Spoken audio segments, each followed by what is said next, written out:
السلام عليكم ورحمة الله وبركاته. سعد الله مساءكم أحبتي المتابعين وأخواني وكلهم.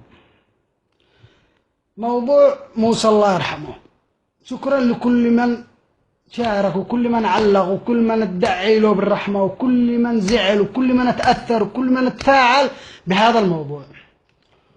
والحمد لله أن السفارة بعد ما حصل حق الهدر هذا وحصلت التفاعل هذا إنها تحركت، وصلت يعني لما وصلت إليه السفارة.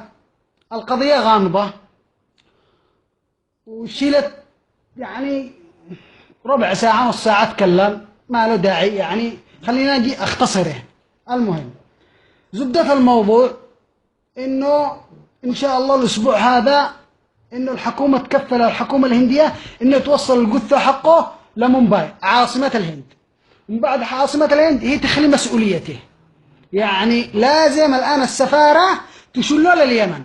طبعا السفارة المسؤول اللي هناك والمسائل ايش ردوا له أهل الميت؟ أصلا أنا تواصلت مع الأخ الكبير وتواصلت مع ابن أخته. ايش رد السفارة؟ قالوا إنهم لهم 3 شهور ما يستلموش رواتب وما عندهمش إمكانيات ولا دعم. أنا ايش داري كوز مركوز زي ما قلت لكم، والله إنهم قال لك كوز مركوز، ما عندهمش لا رواتب ولا شيء، هنا رفاهية جالسين بدل ما ينزلوا بلادهم. الله لا وفقهم ولا برأ لهم ذمة. المهم الآن كيف نعمل الرجال؟ أسرته تشوف زميلنا نشر ودوا اليمن، كيف نعمله؟ حد يتواصل مع مسؤولين، حد يتواصل مع الدنبوع يقول له بدل حق قيمة عشاء يوم يرسل به يشلوا لنا بطائرة لجبوتي، ومن جبوتي باخرة يستقبلوا لنا أهله بجبوتي، مش بجبوتي بعدن، ومن جبوتي واحد يوصله أبو يمنيين هناك خيرين ملان كلهم والله أصحاب خير.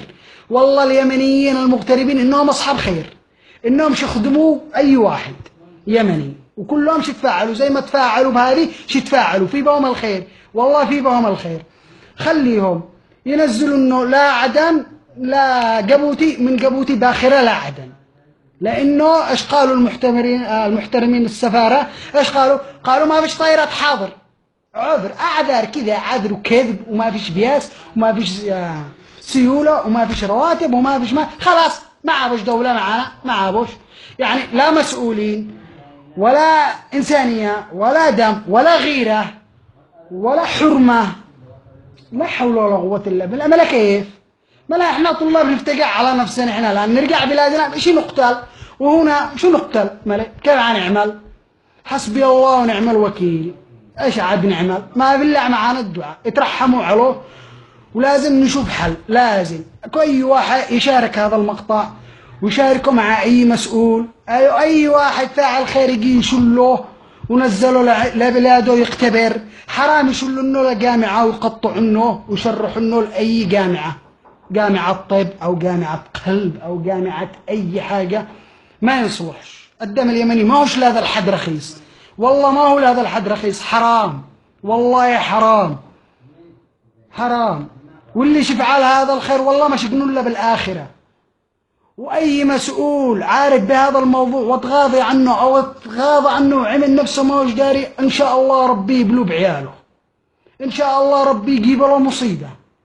حسبي الله ونعم الوكيل في بو. والله العظيم إنه القلب موجوع على هذا الموضوع، لازم تعملوا حل، وأي واحد قادر يعمل حل يتواصل مع أهل هذا الميت.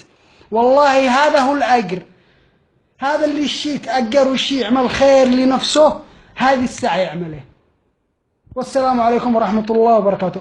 لا تنسوش تنشروا الموضوع هذا زي ما الموضوع الأول انتشر، عشان إن شاء الله يوصل لأحسن ناس طيبين يوقفوا مع هذا الميت. والله إنه حرام، وإكرام المرء دفنه حرام. اليوم بهذا الإنسان بكرة باك بكرة بي، والله العظيم أجر عند الله ما يضيع. وتذكر إذا ما كنتش مع الله، الله ما هو معك. والسلام عليكم ورحمة الله وبركاته.